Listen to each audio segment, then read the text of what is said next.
Estudando o Livro dos Espíritos, um estudo sequencial da obra O Livro dos Espíritos de Allan Kardec.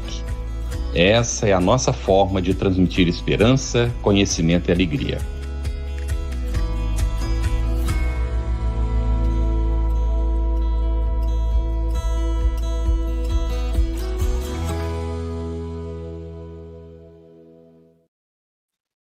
Olá, saudações fraternas a você que acompanha o Estudando o Livro dos Espíritos, seja muito bem-vindo.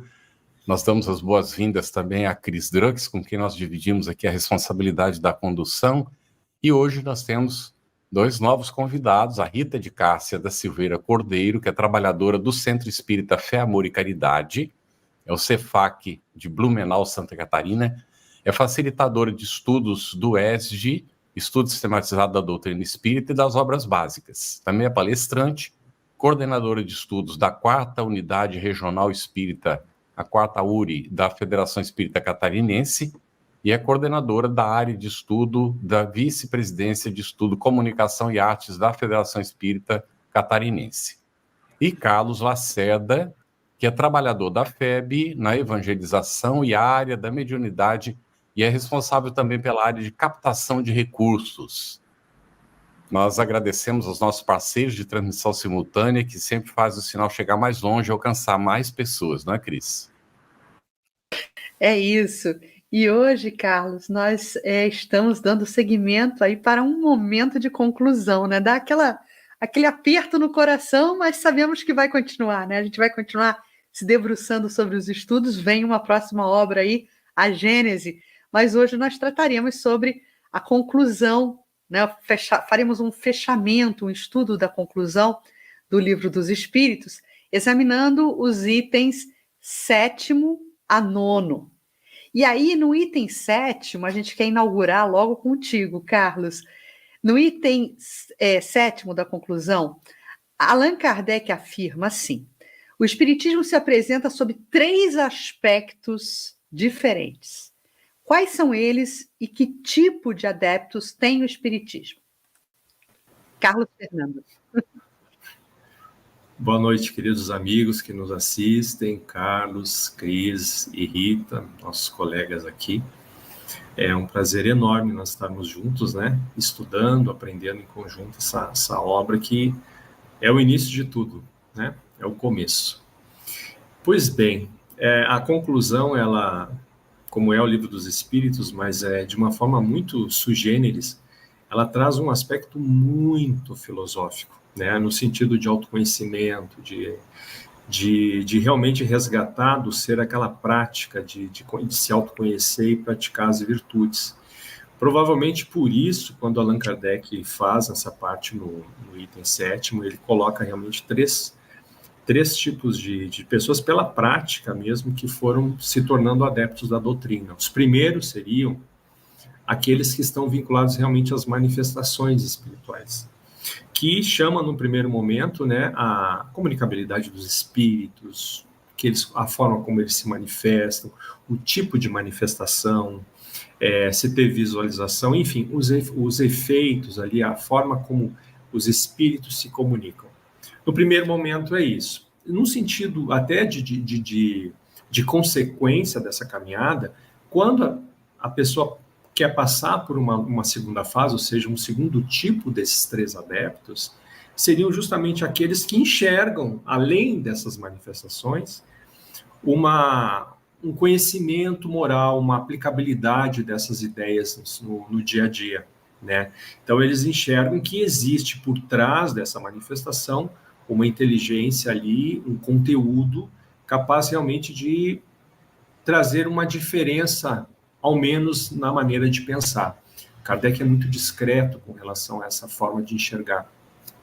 A gente chega logo em seguida aí nesse ponto. E por último, aqueles que, conhecendo essas manifestações, seria aquele primeiro grupo, mas já enxergam esse conhecimento, essa questão moral, mas querem mais, querem se dedicar, ou pelo menos insistir, né, cuidar, o verdadeiro espírita, como Allan Kardec coloca, né, aquele que começa a entender isso e praticar no seu dia a dia, esforçar-se por praticar, né.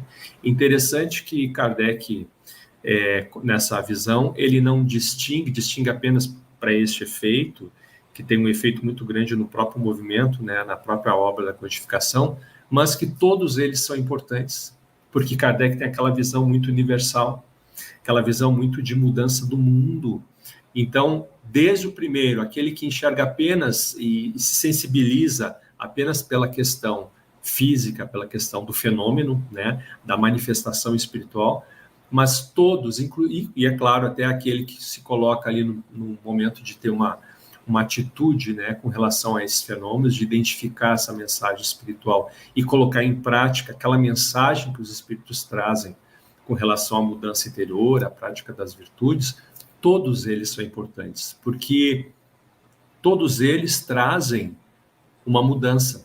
E Kardec, quando coloca, nos traz a intenção dele, do espírito de verdade, da falange do espírito de verdade, tem aquela visão de que o importante é que a humanidade se cristianize, que a humanidade possa realmente se modificar com relação a isso, né?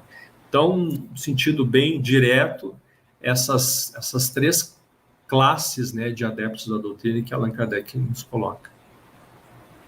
Muito bom. Excelente. Nós temos aqui tem a questão relacionada com o item 8. Nós vamos já comentar, viu, gente? Tá bem? As perguntas que vocês vão fazendo, por gentileza, vão colocando as perguntas. Queremos destacar, não é, que o Edeli Fomigari fez o seguinte comentário: agradeço de coração o estudo que a FEB me proporcionou. Começamos na pandemia e hoje eu agradeço a ela. Gratidão a todos os convidados, a Cris, ao Carlos e à equipe da FEB TV. E Cris, quem foi que colocou que são 72 agora? Ah, sim, temos um comentário, temos um estatístico, internauta estatístico aqui, que foram 72 convidados até o dia de hoje. Eu vou achar aqui o nosso Francisco Reis. Achei aqui, olha. Francisco Reis. Então, na semana passada, alguém comentou que teria sido cerca de 90, né? Mas vai ser por aí, uns 70, realmente 72 agora, o Francisco está colocando para nós. E a gente quer aproveitar para comentar com vocês, gente. É muito interessante isso. Nós estamos fazendo esse trabalho, esse estudo, com base na orientação da área de estudo do Espiritismo do Conselho Federativo Nacional. E a área de estudo do Espiritismo trabalha de forma coletiva. Normalmente são 2 facilitadores, às vezes até 3, para passar, né, fazer a condução dos estudos, e tudo é construção coletiva. Então, a gente considerou que seria muito próprio, dentro da campanha Comece pelo Começo, que foi lançada pela USE em São Paulo, em 1972, olha só o tempo. Foi lançado em 75, a campanha já estava extrapolando o Estado, foi encampada pelo Conselho Federativo Nacional, depois por proposta da USE, e depois o próprio Conselho entregou a campanha para a área de estudo Espiritismo, e a área de estudo Espiritismo levou a campanha para o exterior. Então, hoje, através do SEI, a campanha está em diversos idiomas, Comece pelo Começo. Esse nosso estudo faz parte dessa proposta de Comece pelo Começo, é o estudo da obra básica, e nada mais natural do que nós fazermos um trabalho coletivo, não apenas 1 ou 2 pessoas ou 3 fazendo esse trabalho todo o tempo aqui com vocês, mas trazendo essa diversidade no nosso país.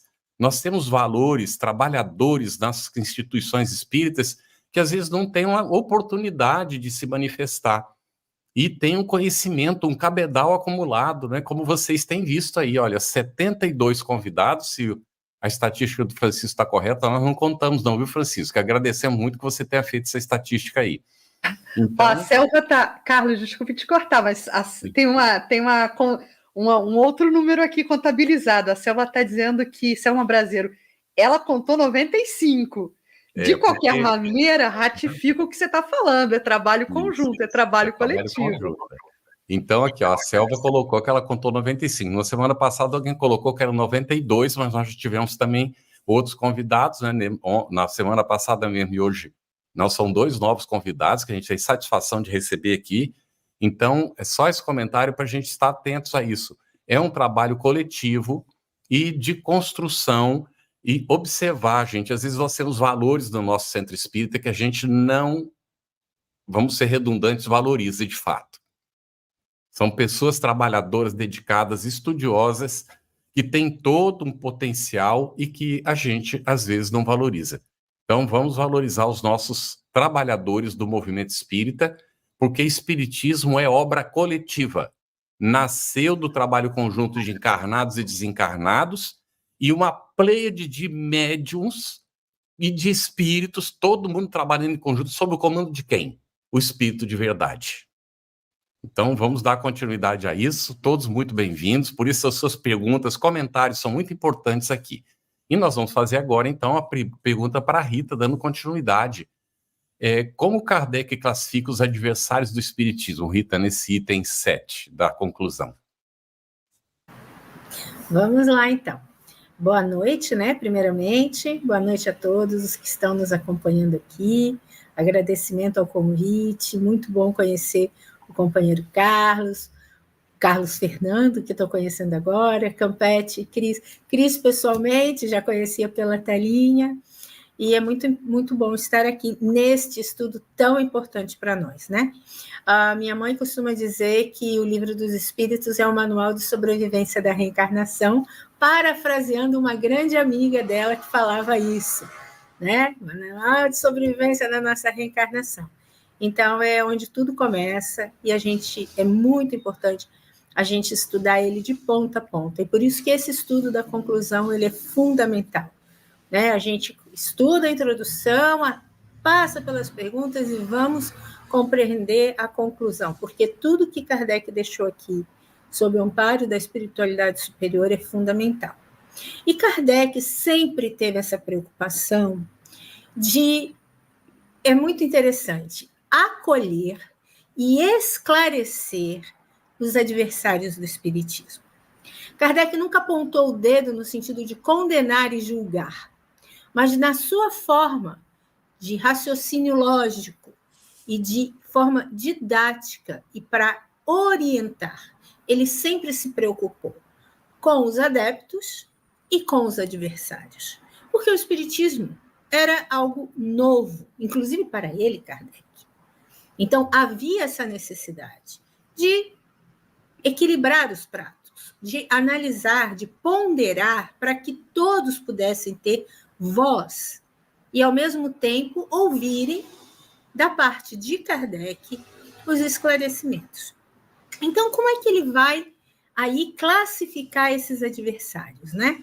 E é interessante também que ele vai fazer um estudo bem aprofundado dessas questões de combate ao espiritismo lá no Livro dos Médiuns, quando ele vai falar dos sistemas, né? Porque ele fala primeiramente isso, que os primeiros que ele classifica são aqueles que negam sistematicamente. Ele chama esses companheiros, né, de incrédulos de opinião formada, incrédulos por escolha, decidiram ser incrédulos. Eles não se preocupam em buscar entender o que é o espiritismo, em argumentar alguma... Não, eles simplesmente decidem que não acreditam, que o espiritismo não deveria existir, né? Mas Kardec usa um adjetivo que ele vai usar também com o próximo grupo de incrédulos, que é o adjetivo temeroso.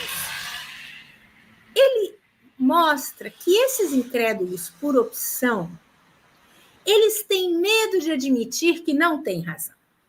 Eles não querem argumentar porque eles já sabem intuitivamente que a argumentação deles não vai ter sustentação. Então, é mais fácil dizer, não aceito, não acredito, não quero nem saber do que se trata o espiritismo. Então, esse é o primeiro grupo que ele coloca, né?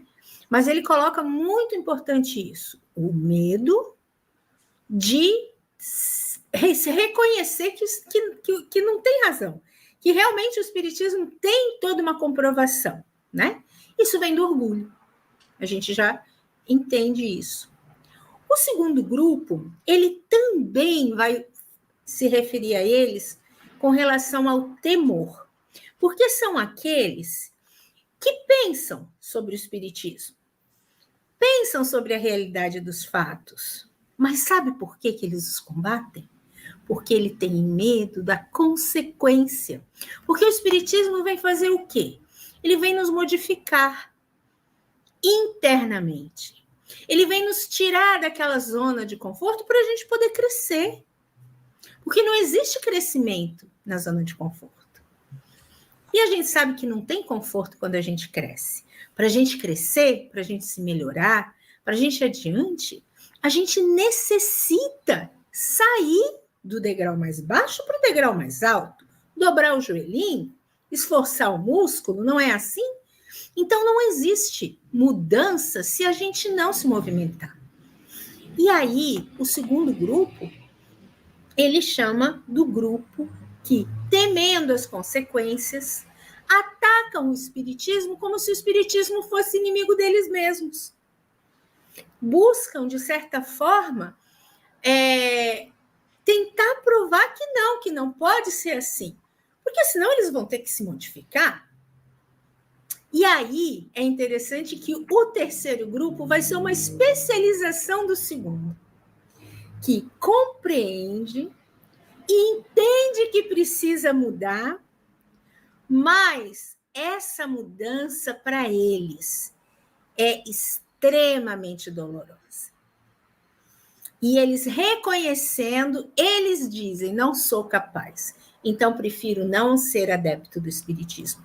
E é interessante que esse grupo, esse terceiro grupo, é muito comum a gente encontrar no nosso dia a dia. Muitas pessoas têm curiosidade pelo espiritismo, buscam entender o espiritismo, participam inicialmente até de grupos de estudos, leem obras, mas quando percebem que a verdade começa a gritar dentro deles, chamando a uma mudança, e precisam abrir mão de certas coisas que ainda não se sentem preparados, se afastam do espiritismo. Como se Deus estivesse exigindo uma mudança imediata de todos nós. Como se a gente não pudesse cometer erros ou estar em alguma atitude enganosa ao longo da nossa modificação e da nossa evolução. Então, as pessoas se sentindo extremamente culpadas, e aí vem a questão da culpa, elas se afastam. Então, Kardec diz, os primeiros são os do orgulho. Não quero saber, isso aí não é para mim, nem quero entender do que se trata. O segundo é a presunção. Ah, imagina, eu vou ter que me mudar. Isso aí, né? Isso é bobagem, né? E os terceiros é pelo egoísmo. Principalmente quando tem que fazer escolhas sempre pelo lado da matéria. Porque se for de escolher pelo lado da espiritualidade, não há o que negar. Porque o espiritismo vem esclarecer a moral do Cristo, que é a moral mais bela que existe, né? Então, esses três grupos aí a gente ainda encontra, mas o terceiro, na minha experiência de vida, foi o que eu encontrei em maior número ao longo desses anos aí de vida. É verdade, Rita, muito bom, muito bem comentado. Inclusive, para forjar, não dá para fugir do fogo, né? Quer dizer, incomoda. A gente não pode prescindir para a forja acontecer, a gente não pode prescindir do fogo. Então, vamos ter coragem, né? Vamos ter coragem. Bom, Carlos Fernando, a gente continua ainda no item 7º. E aí Kardec faz uma afirmação preciosa. Ele diz assim, fora presumir demais da natureza humana, supor que ela possa transformar-se de súbito por efeito das ideias espíritas. Você poderia comentar, por gentileza, Carlos? E mostra um alinhamento de Kardec justamente com um dos espíritos que se manifesta ali, e provavelmente foi um dos responsáveis pela estruturação filosófica, né, na falange espírita de verdade, foi Sócrates. Porque se a gente olhar o que nós falamos aqui a respeito dos adeptos e dos que estão contra, que a Rita destacou muito bem aqui também, de forma muito clara, ele mostra exatamente que tanto contra quanto os a favor seguem ou a negação ou seguem de uma forma positiva aquela linha de Sócrates. Porque Sócrates usava sempre o diálogo, a dialética, né? Pois bem, nós, na doutrina espírita, nós começamos o espiritismo justamente através de uma dialética com os desencarnados, através dos médiuns, né? Mas Sócrates não ficava contente com isso.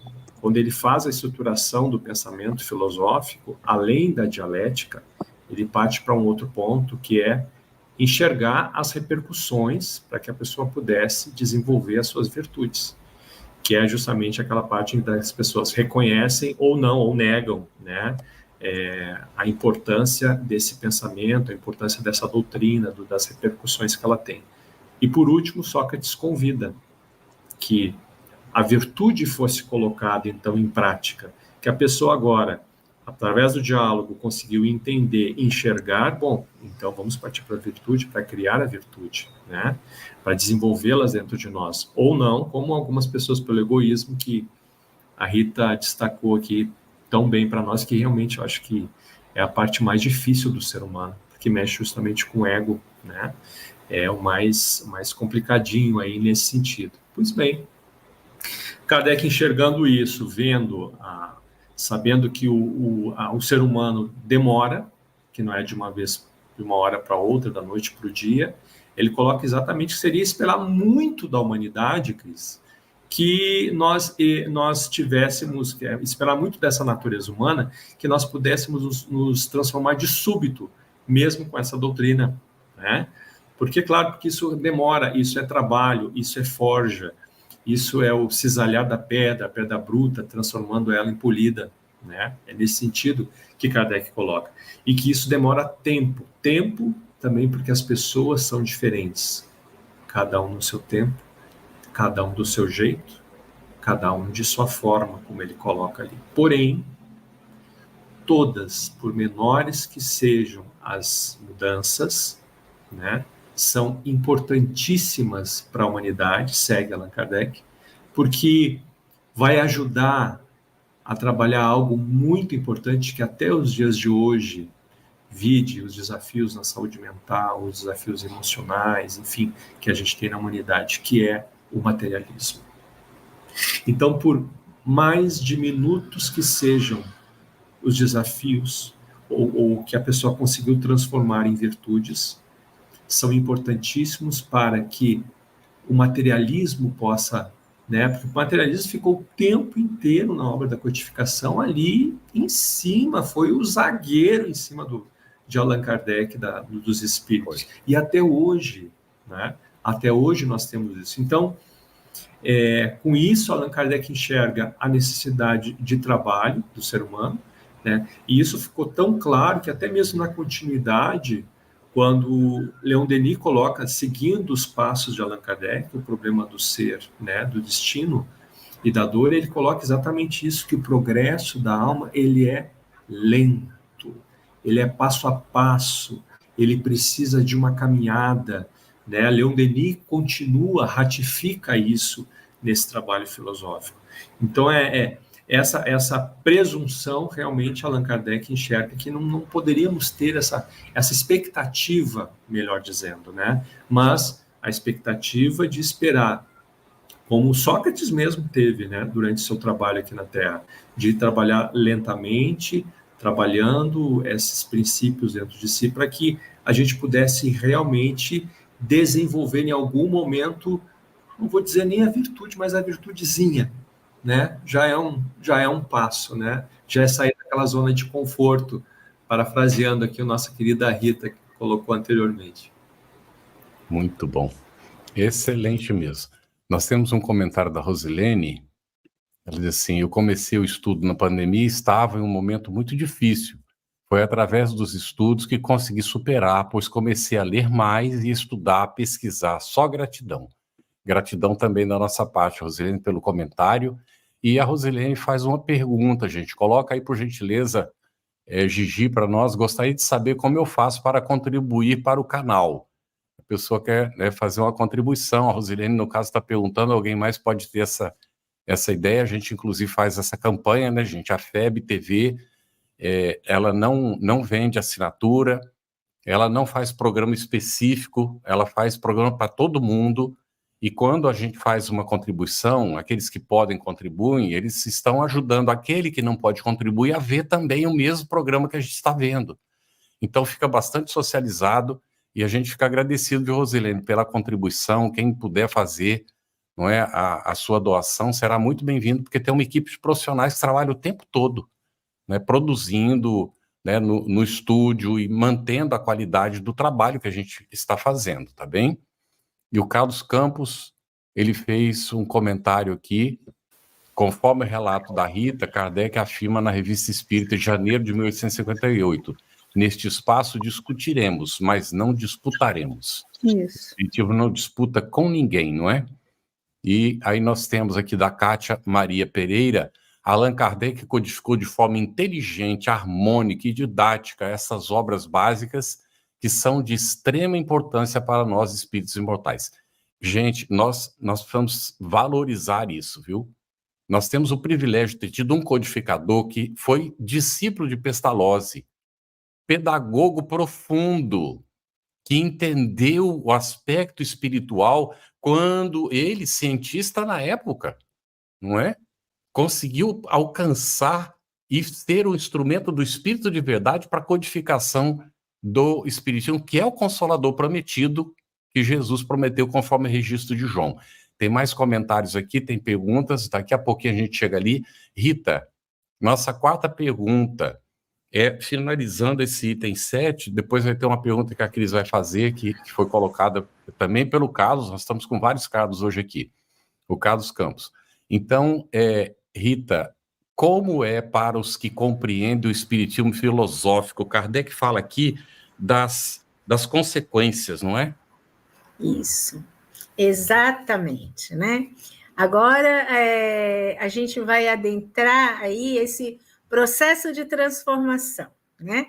Esse processo de mudança que o Espiritismo vai causar naqueles que compreendem o aspecto filosófico, que conseguem ir para além da fenomenologia, conseguem se dispor a ler, ouvir o que os espíritos têm a nos dizer e refletir sobre isso de alguma forma.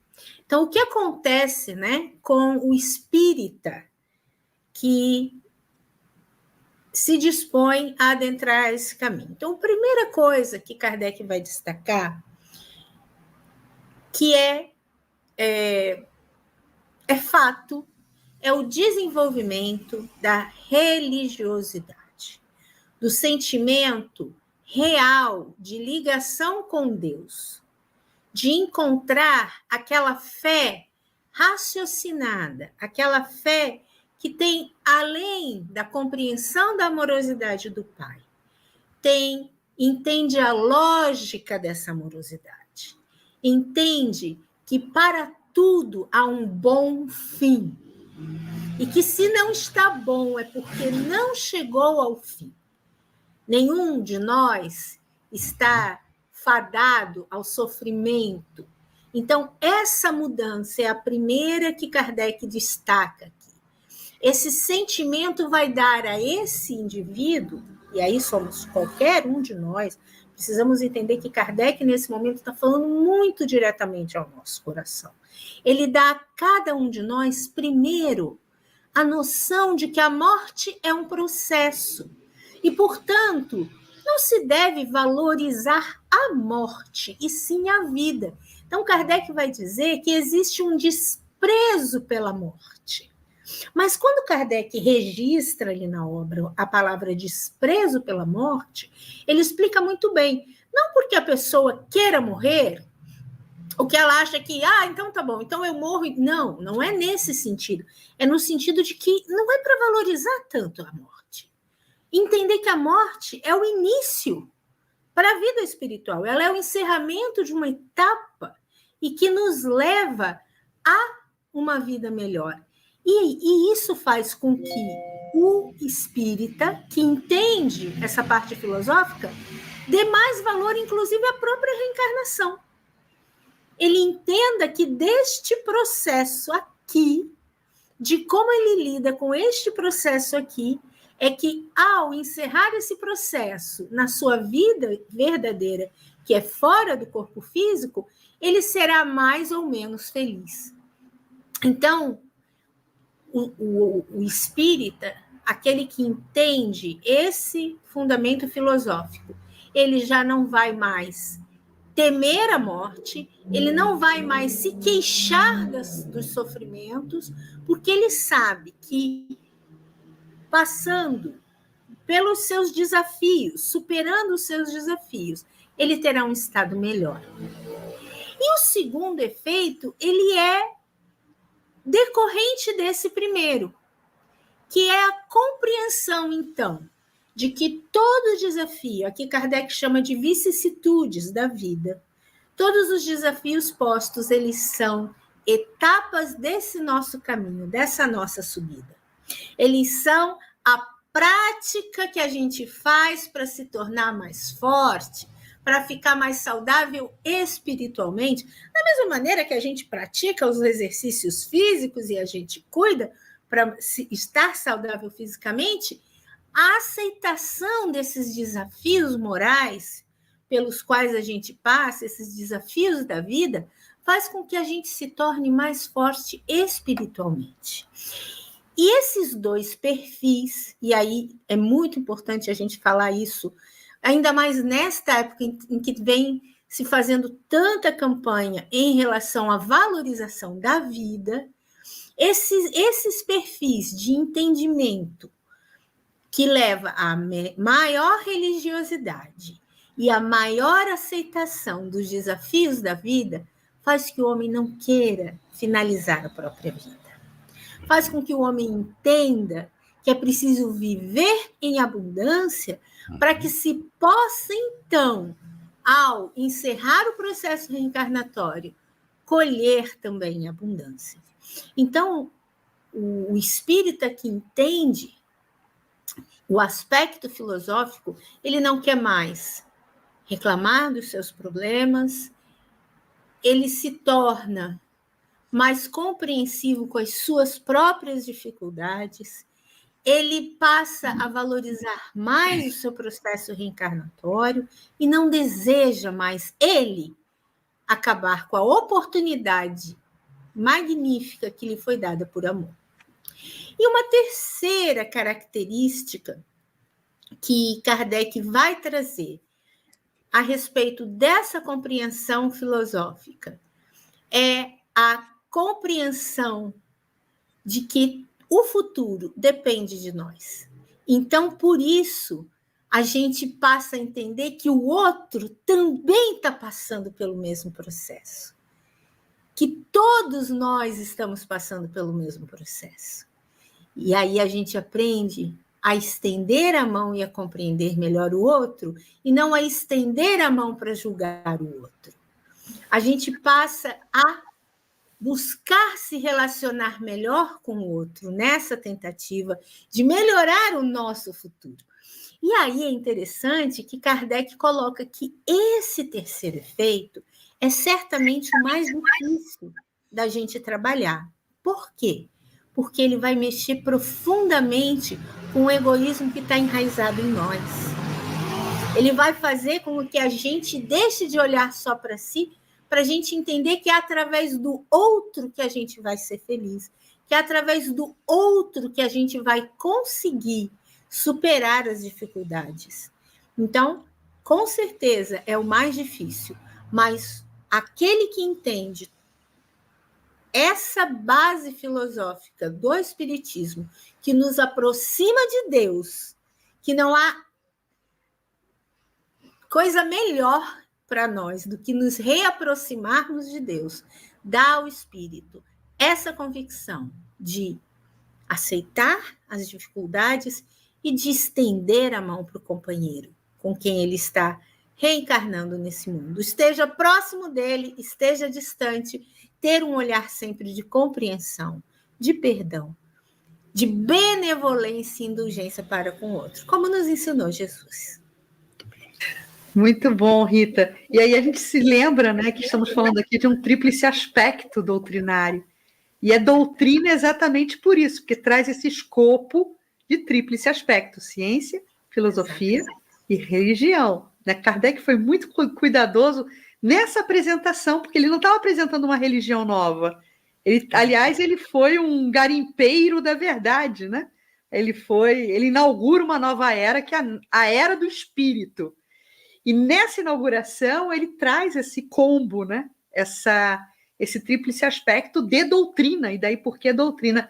Mas o Carlos, o outro Carlos, porque a gente está hoje aqui com dimensões de Carlos, né? O Carlos, quero colocar para você, ele faz uma pergunta e tenta sublinhar exatamente nesse sentido da religiosidade que também foi comentada aqui. Ele pergunta assim: o Espiritismo não tem também o aspecto religioso, pois nos liga a Deus?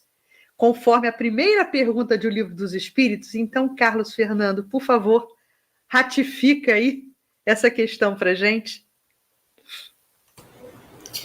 Tem sim, esse aspecto religioso ele é vital, porque a base nossa de entendimento que Kardec coloca, né, em primeiro momento, a existência de Deus. Aliás, é como ele abre o Livro dos Espíritos, que é Deus.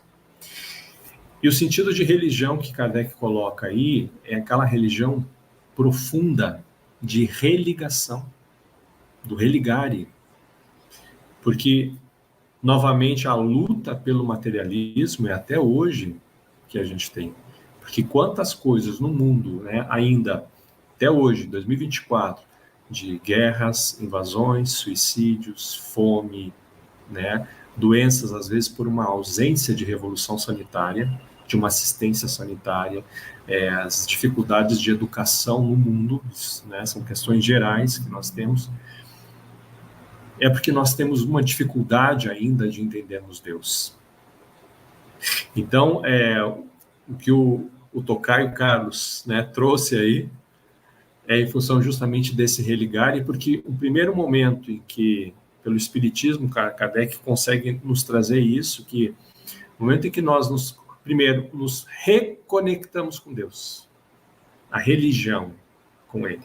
Bem, a partir de agora, então, eu consigo ter até uma resignação com algumas coisas, porque eu entendo que acima de mim existe alguém, algo, um amor muito maior, que transcende, inclusive, a nossa capacidade de controle e de realização.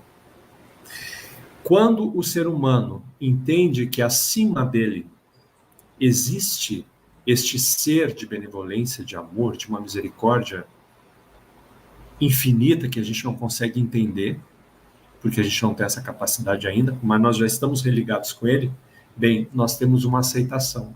Esta aceitação se chama espiritualidade. Independente da religião, eu estou espiritualizado.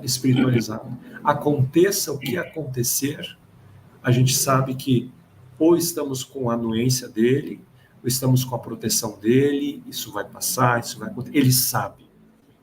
Essa visão da religião que Kardec nos traz, tão importante, e por isso que o Espiritismo tem que ter justamente esse tripé, né, Cris?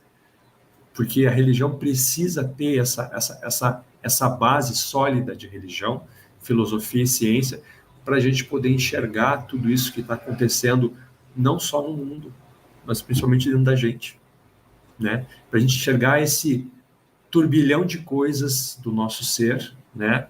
E que à medida que o tempo vai passando, que a gente vai entendendo isso, como dizia Leon Denis, né, naquela mesma obra, o Problema do Ser, Destino da Dor, né?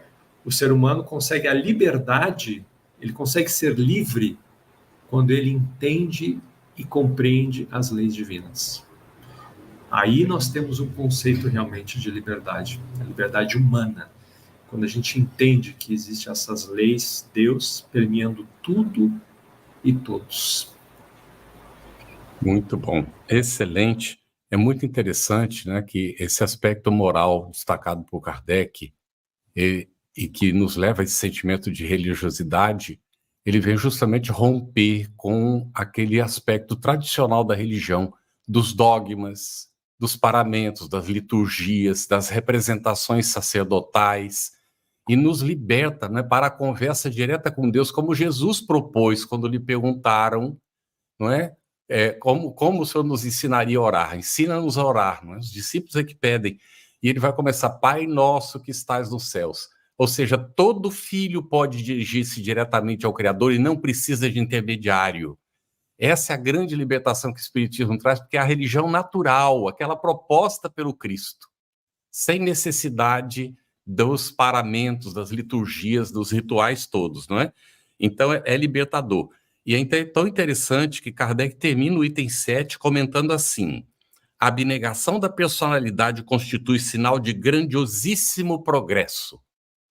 Quando nós conseguimos abdicar da persona transitória e nos dedicamos à essência espiritual que nós somos durante a própria reencarnação, então nós estamos entendendo o aspecto profundo filosófico do Espiritismo, que nos leva a esse sentimento de religiosidade que o Carlos Fernando estava comentando ainda há pouco, não é? Muito bom, viu? Gostei demais do comentário e da pergunta também feita. Nós temos aqui um comentário rápido que eu vou apresentar da Simone Bento. A evolução é individual, porém necessitamos do coletivo, onde temos diariamente a oportunidade de praticar. Despertar a consciência é algo divino. E ela vai seguir fazendo vários comentários aqui, rapidinho. Toda mudança requer muito sacrifício, e se o espírito não quer sair da zona de conforto, ele precisa passar pela porta estreita, vencer o mundo, vencer suas imperfeições. Então, isso é ótimo. Aí ela diz, acompanhe os estudos no dia a dia, cuido de minha mãe com Alzheimer e durante os afazeres ouço o livro dos Espíritos e o Evangelho. Muito bom, gente. Considerando a nossa atividade do dia a dia, não é? E aí ela vai colocar, hoje acompanho ao vivo com a família. Obrigada a todos envolvidos. Língua do trabalho. O conhecimento liberta e traz a lucidez. Muito bem, gente. Nós temos, então, aqui um comentário que é muito interessante, da Simone Bento ainda. Que alegria. Meu filho de 11 anos, Raul, acompanha ao vivo. Para uma mãe, e é uma alegria imensurável. Obrigado, Senhor, bendita doutrina. Gente, não subestime a capacidade dos seus filhos. Nós estamos recebendo a geração nova. Deixa eles travar contato com o Espiritismo. Eles vão simplesmente estar recordando aquilo que já está ali subjacente. Não é muito presente nessa geração nova. Então, parabéns, Simone, né, pelo filho acompanhando. Nós temos meninos hoje, e eu me lembro sempre do meu irmão Geraldo. Aos 8 anos, pela primeira vez, ele perguntou se podia comentar no Evangelho no lar. Com 12 anos, ele fazia palestra no Centro Espírita. E aí ele decidiu que ele iria se preparar para ser bibliotecário, porque ele queria trabalhar com o livro espírita. E hoje ele faz a direção toda da editora da Federação Espírita Brasileira. Reencarna com compromisso, sente na alma. Quantas crianças dessas não vêm aí para dar o apoio para a instalação dessa era de regeneração aí? Então vamos dar oportunidade aos nossos filhos. Deixam eles assistirem, deixam eles verem. Se eles querem ler, se eles têm dificuldade, vamos ler junto com eles. Ah, mas os livros infantis, também os livros infantis, mas, gente, eles podem entender o livro dos Espíritos, a maioria deles já pode entender o livro dos Espíritos. Vamos dar a chance no nosso Evangelho no lar, no nosso estudo do Espiritismo em casa, não é, com a família. Muito bom. A quinta pergunta seria para o Carlos Fernando. Aí a gente faz uma inversão, Cris? Vamos apresentar para a Rita, e aí a gente apresenta a outra para o Fernando. Sim, vamos para a Rita. O item 8 agora, Rita. Kardec então, dizendo, isso. Pergunto a algumas pessoas, ensina os espíritos alguma moral nova? Qualquer coisa superior ao que disse o Cristo? Se a moral deles não é senão a do Evangelho, de que serve o Espiritismo? Como ele desenvolve esse tema aí, Rita, né, o Allan Kardec, a partir desse comentário? Então, pessoal, É muito interessante a maneira como Kardec, aquele professor, né? Aquele, como o Carlos colocou aqui para a gente, discípulo de Pestalozzi, que parte do conhecido para o desconhecido, parte do pequeno para o grande. Então, ele meio que devolve a pergunta, mas fazendo pensar. Primeiro, Kardec vai deixar bem claro que o Espiritismo ele não tem nada de diferente da moral de Jesus. Isso aí. E ele coloca muito claramente: antes de Jesus não havia a lei dada por Moisés? E Jesus não falava, não vim mudar a lei, vim dar-lhe continuidade? E Jesus não dizia: ouvi o que dizem os antigos, mas também ouvi a mim, né? Então, da mesma maneira, Kardec vai questionar as pessoas que pensam, né, que argumentam, vamos colocar isso, né? Não precisamos de uma nova moral pelo Espiritismo, porque já existe a moral do Cristo, né? Então ele coloca, tá, mas então a gente não precisaria da moral do Cristo, não é isso? Porque já existia uma lei, já existiam os 10 mandamentos. Só que aí ele vai começar a fazer as pessoas refletirem. Primeiro, da mesma maneira que quando veio o Cristo para esclarecer, para dar continuidade, o Cristo apontou que a lei não era cumprida, ele também coloca esse raciocínio. Mas por que estão questionando, já que a lei do Cristo é fundamental e não precisa de esclarecimentos, por que ninguém pratica ela? Aliás, né, Kardec faz o seguinte raciocínio: por que aqueles que falam tanto da lei do Cristo, por que aqueles que a proclamam, né, como sendo, querendo impor, porque o Espiritismo não impõe, Jesus não impunha, Jesus esclarecia, né? E Kardec diz: e por que aqueles que tanto a proclamam, tanto a querem ser impostos, são os primeiros a violar, a não a aplicarem em suas vidas? E o Espiritismo faz o contrário. Os espíritos, além de nos ajudar a entender os ensinamentos de Jesus, nos apontam a necessidade de praticá-la. Pois de nada adianta conhecer o ensinamento, de nada adianta saber da moral do Cristo, de tudo que ele deixou de exemplo e ação e orientação para nós, se não colocamos isso na nossa vida, se não fazemos com que elas se tornem realidade, se não vivenciamos o que aprendemos. E através da lógica que os espíritos trazem para nós, desse processo que nós vimos, né? Kardec veio falando no item 7, veio mostrando para a gente da reflexão, da compreensão e da percepção da necessidade da prática.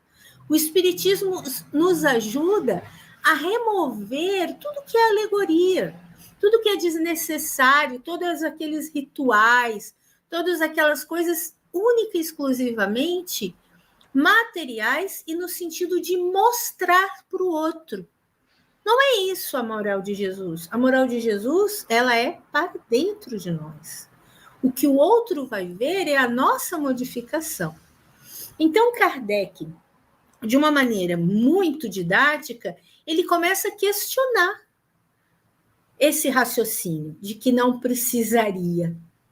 Aí, depois ainda, Kardec vai questionar de uma maneira um pouco mais profunda, buscando em nós a noção do respeito ao Pai e a noção da compreensão da grandiosidade do Pai. Ele diz o seguinte: já havendo a lei, já tendo o Pai estabelecido junto ao trabalho de Moisés, os 10 mandamentos, para já acalmar um pouco os espíritos reencarnados na Terra, Deus envia Jesus para que faça o trabalho da construção do Deus de amor. para que faça lembrar aos homens a lei que estava esquecida. Ora, se esse Deus, esse Pai amoroso, envia Jesus para esclarecer, por que não poderia ele enviar agora outro grupo de espíritos, acompanhado do trabalho de Jesus, para esclarecer ainda mais? Quem que vai criticar ou até mesmo querer impor limites às ações de Deus para o benefício de seus filhos? Eu costumo dizer para os companheiros que estudam comigo, ou às vezes nas palestras que eu faço, eu costumo dizer que o Espiritismo, ele é a nossa aula de reforço do Evangelho de Jesus. Por quê?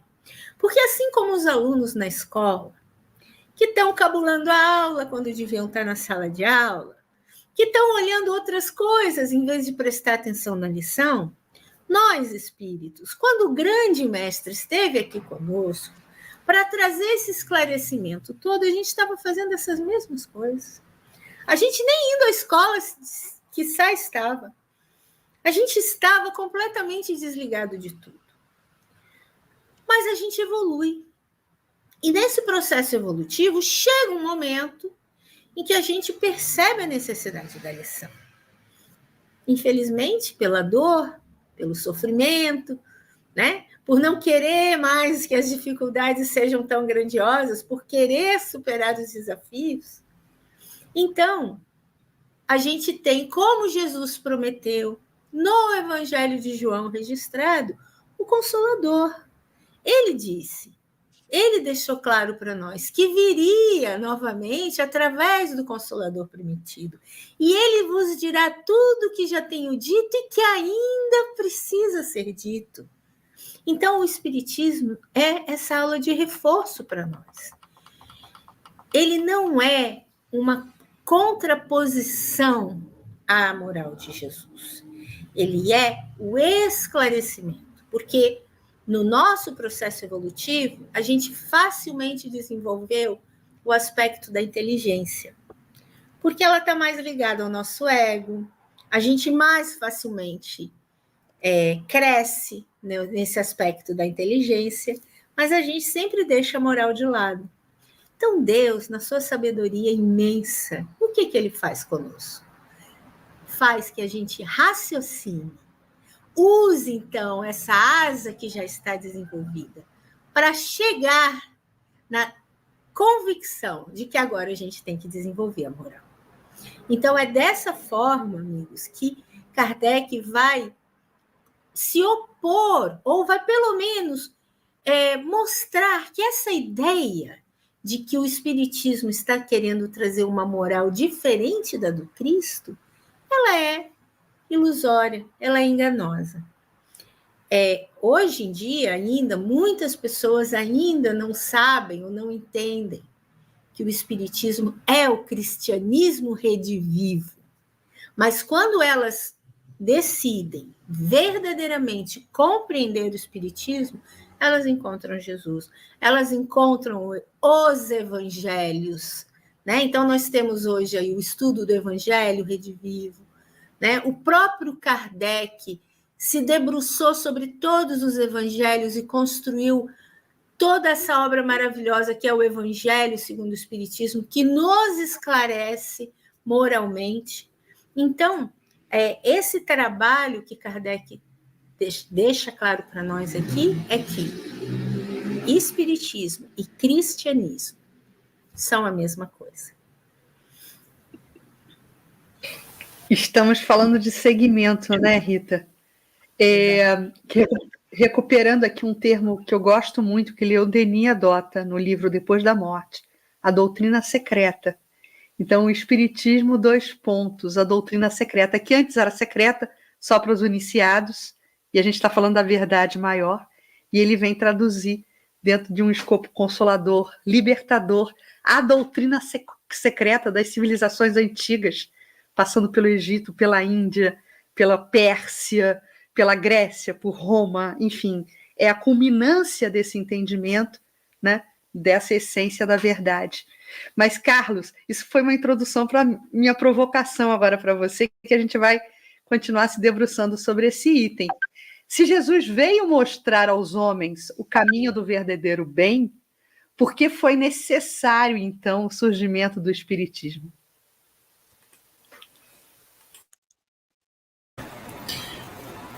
Pois é um ponto assim muito diferente para a gente pensar.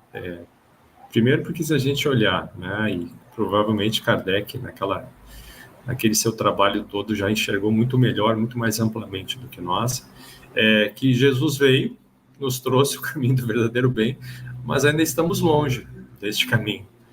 Então há uma necessidade de uma ratificação, de uma reafirmação, né? Porém, atendendo, em que pese nós ainda não termos compreendido Jesus dessa forma, mas há necessidade de vir à doutrina espírita para fortalecer esse pensamento, agora atendendo a uma evolução social, uma evolução científica, tecnológica da humanidade.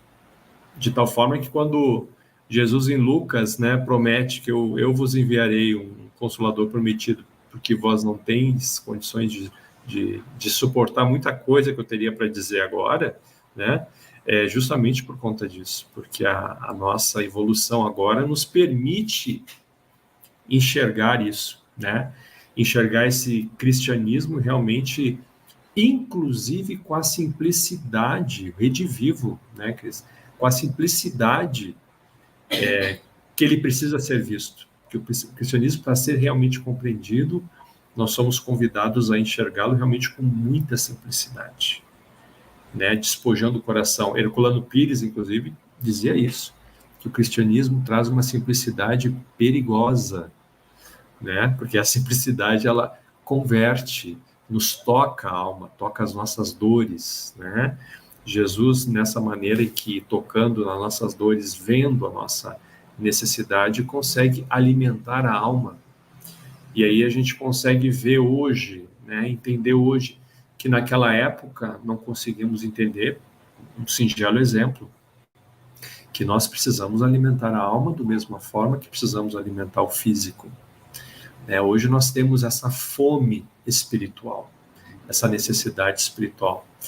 E de tal forma que, aí sim, vindo hoje o Espiritismo para o avanço social, sociológico que a humanidade tem hoje, bom, aí ele consegue, então, hoje, esclarecer vários conceitos que eram difíceis ou ficavam nas mãos de alguns na época, como a reencarnação, a lei de causa e efeito, a aplicabilidade da lei de causa e efeito, né? A própria manifestação espiritual que alguns escondiam, né, para usarem a seu próprio benefício, ficando como líderes de muitas coisas, né, mas a manifestação espiritual de uma forma muito ampla, muito natural, muito simples, né, com estudo a gente consegue enxergar isso, mas aí quando tem esse esclarecimento, bom, aí agora é possível então revelar essa comunicação dos espíritos. Agora, depois que tudo isso é explicado, hoje a gente consegue ver essa revelação dos espíritos e o impacto que essa revelação tem na vida de relação nossa, conosco, com o próximo, o social, o coletivo, o individual, né? Desde a relação individual, a relação familiar, até a relação no condomínio, no ambiente de trabalho, social, as repercussões espirituais de tudo isso no dia a dia. Bom, com isso, então, aí sim, é possível a gente entender que, uma vez que foi explicado, juntamente em que foi revelado, então hoje com essas explicações, conseguimos revelar isso, essa comunicabilidade dos espíritos, conceito moral cristão por trás disso, bom, aí a mensagem de Jesus foi realmente renovada, né? Renovada daquele jeito que Jesus veio àquela época nos explicar, nos explicou, mas que por limitações o mestre sabia que não sairia naquele momento aquela explicação, por exemplo, como hoje. Como falar na época de Jesus, como ele poderia traduzir para a gente, por exemplo, a comunicabilidade dos espíritos, além da reencarnação, se muitos não aceitavam. E que hoje, pela ciência, nós temos, inclusive, comprovações com relação a isso, né? Então, por isso, realmente, Jesus veio, trouxe o caminho do bem, mas foi importantíssimo o surgimento do Espiritismo para fortalecer isso para a gente. Né? Muito bem. Gente, eu vou pedir para a gente segurar um pouquinho, encurtar as respostas, que tem perguntas do público e a gente tem várias ainda do nosso roteiro. Então, vou fazer uma da Denilson Mariano, Rita, para você. Ele se refere a esse item 8 mesmo, conduzir ao espiritualismo aqueles que não admitiam em nós mais do que uma máquina orgânica. Como explicar esse espiritualismo?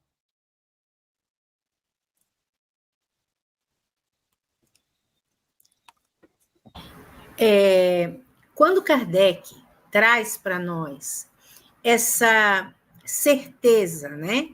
Ele esclarece essa construção do espiritismo por aqueles que estão nos esclarecendo fora da matéria orgânica, ele vem nos trazer essa noção de que nós não somos apenas a essência material. Então, quando ele diz ali, conduzir ao espiritualismo os que não admitiam serem mais do que uma matéria orgânica, é matar o materialismo, é extirpar a ideia materialista da Terra, é reconhecer o valor da individualidade que somos, independentes da matéria. Então, aqueles irmãos que até então se viam apenas como consequência de uma reação orgânica, e a ciência estava ali crescendo na época de Kardec. Então, havia, sim, uma tentativa de explicar tudo pelo ponto de vista da ciência material. Mas havia mais do que isso. E o homem percebia, e sempre percebeu, até os seres primitivos sempre admitiram a existência de algo para além daquilo que se vê. Mas no seu orgulho, ao se sentir muito capaz de entender e explicar as coisas, o que é um processo natural de evolução, o homem se volta apenas por aquilo que ele está conseguindo explicar. E ele começa, então, a questionar essa existência dessa individualidade para além da matéria. E aí sim, vem o materialismo, vem o determinismo, vem aquelas ideias de querer explicar, mas isso não basta, isso causa sofrimento. E Kardec vem exatamente mostrar que, ao admitir que há algo para além da matéria, esse entendimento do homem, ele se expande e ele não reduz. Quando ele deixa de admitir isso, ele para. Ele para porque ele não tem mais para onde ir. Ele não tem mais como explicar certas coisas. Ele não tem mais como explicar que um ser nasce já com tantos problemas físicos e ele só nasceu. Aquele corpinho ali só apareceu no mundo e como é que ele está ali com tantos problemas? E ainda assim, com tantos problemas, aquele ser consegue, muitas vezes, exprimir amor, não reclamar das dores que tem? Como assim? Então, não é só a matéria. Por mais que você faça modificações, resultados não acontecem. Então, isso faz com que o homem, então, entenda que o materialismo está fadado ao fim, o materialismo não leva ao maior desenvolvimento e se volte à busca de algo para além da matéria. Só que existem os estágios. Então, primeiramente, é aceitar que existe algo para além da matéria. Não precisa aceitar a comunicação dos espíritos. Não precisa já entender que existe um intercâmbio entre o ser que está fora da matéria e o ser que está na matéria. Mas já entender que existe algo além já é um passo grandioso. E aí dá a esse indivíduo um foco de buscar sempre entender mais. E aí ele já não vai mais desistir ele não vai desistir da vida, ele não vai desistir das suas buscas. Espero que eu tenha esclarecido o nosso companheiro ali nessa colocação, de como levar um ser materialista, como que o Espiritismo ajuda a levar um ser materialista para a noção de espiritualista, para um dia, futuramente, entender que ele é o Espírito. Perfeito, Rita. Olha, agora a gente vai encerrar com o Carlos Fernando esse item, o item 9, né? E aí tem um comentário de Kardec que eu gostaria que você comentasse, né? Desdobrasse, Carlos. Não é, diz Kardec assim, não é um único homem, um profeta quem nos vem advertir. O que ele quis desdobrar? O que ele quis nos ofertar a partir desse comentário, a partir desse ponto, Carlos?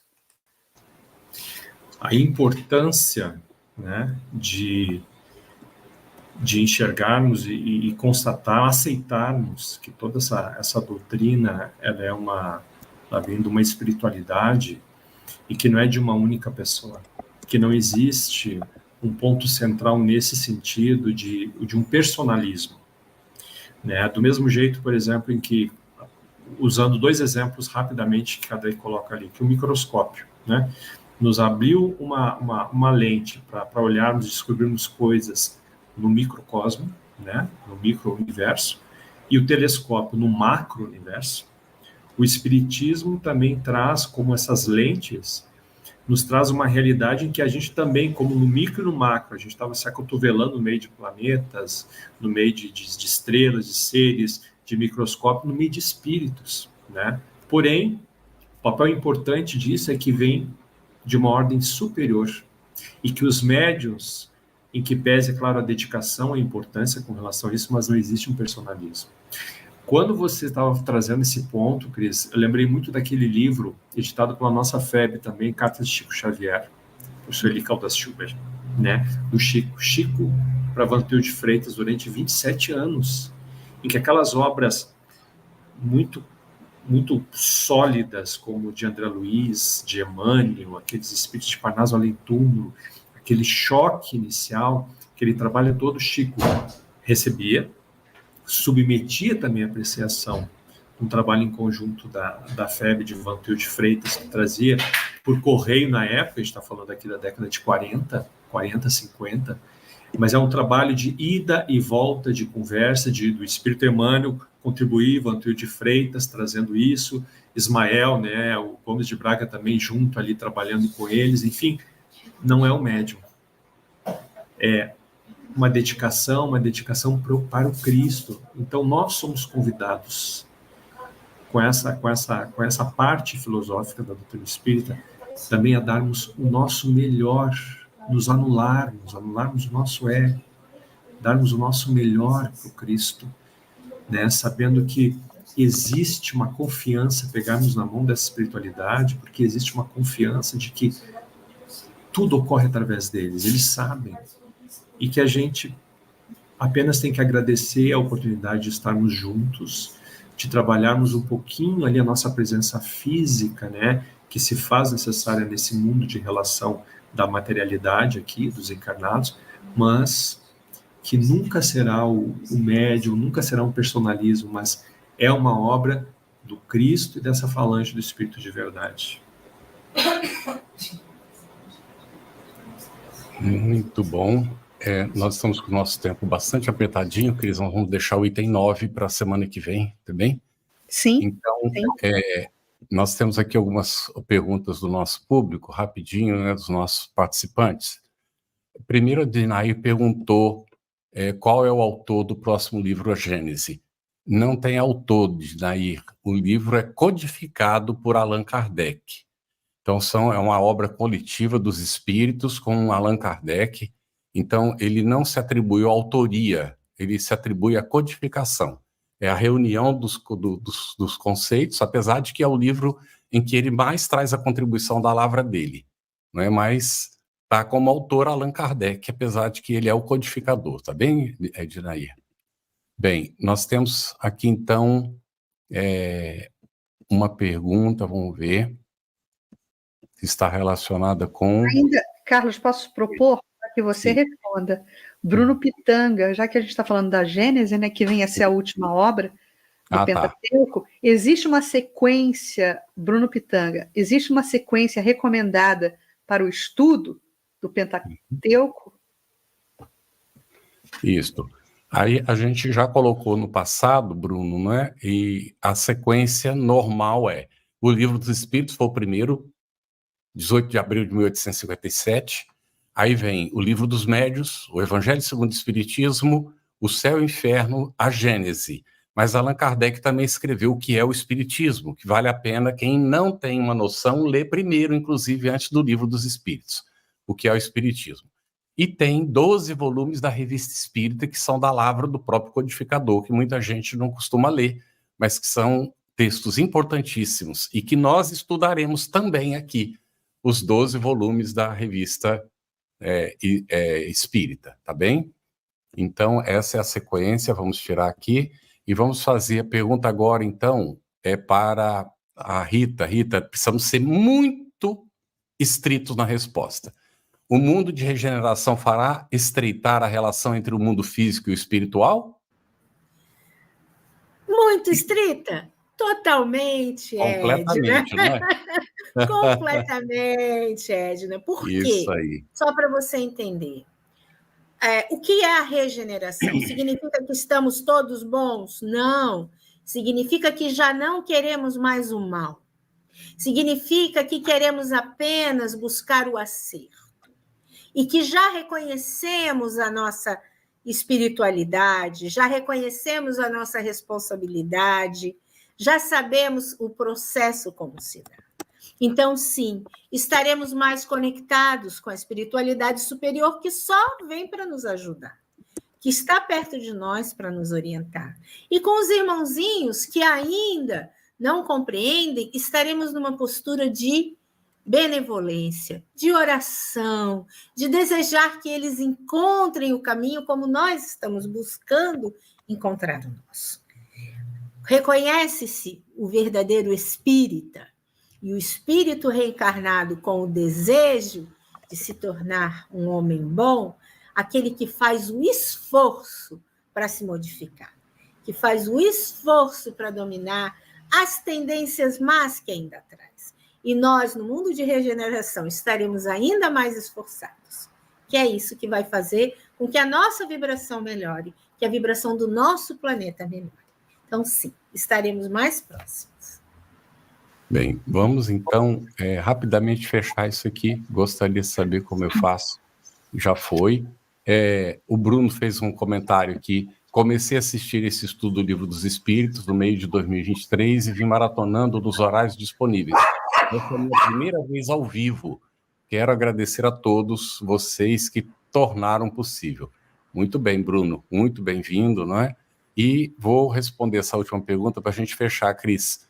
E o que dizer sobre doutrinas que se denominam a única verdadeira, a Daia Oliveira que coloca, acerca de Deus e Jesus Cristo, e que dizem ter sido reveladas por eles próprios, que apareceram a um jovem rapaz e disseram, não é? Daia, a doutrina espírita, ela não julga outras religiões, não é? Isso é uma questão individual, é uma questão pessoal, cabe a cada um de nós examinar na nossa consciência aquilo que nos cabe, aquilo que nos deve, né? E aquilo que é adequado para nós. Então, a doutrina espírita não traça comentários a respeito de outras religiões. Esclarece o que é o cristianismo. Qual é a proposta real que Jesus nos trouxe? Esse é o propósito do espiritismo. Então, nós agradecemos sua pergunta. Sinto em a gente não poder fazer um comentário, inclusive porque não é apropriado dentro do espiritismo, tá bem? Nós vamos, então, encaminhar para o fechamento aqui. Os agradecimentos ficam com você, Cris. No dia 23 de setembro, nós vamos encerrar, então, o estudo do Livro dos Espíritos, examinando o item 9, que ficou pendente de hoje da conclusão, e vamos fazer uma análise especial com o tema O Livro dos Espíritos e a Valorização da Vida. Não perca, por favor.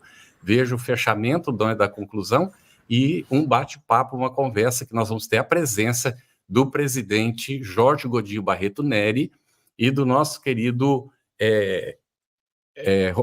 oh, meu Deus do céu... de vez em quando os nomes fogem da minha cabeça. O Romero Esmeraldo estará conosco, né, participando, que tem muito conhecimento, já esteve aqui conosco outras vezes, estudando o Livro dos Espíritos e também outros estudando. Cris, contigo o fechamento, por favor. Então, a gente agradece muito a Rita, ao Carlos Fernando, né, pelas brilhantes contribuições na noite de hoje. Semana que vem continuamos juntos aí para darmos andamento ao item 10, né? E aí sim a conclusão do Livro dos Espíritos, item 9. E depois nos debruçarmos sobre a Gênese. Uma boa noite para todos, excelente semana. É muito bom estarmos em família juntos aqui estudando e até a próxima.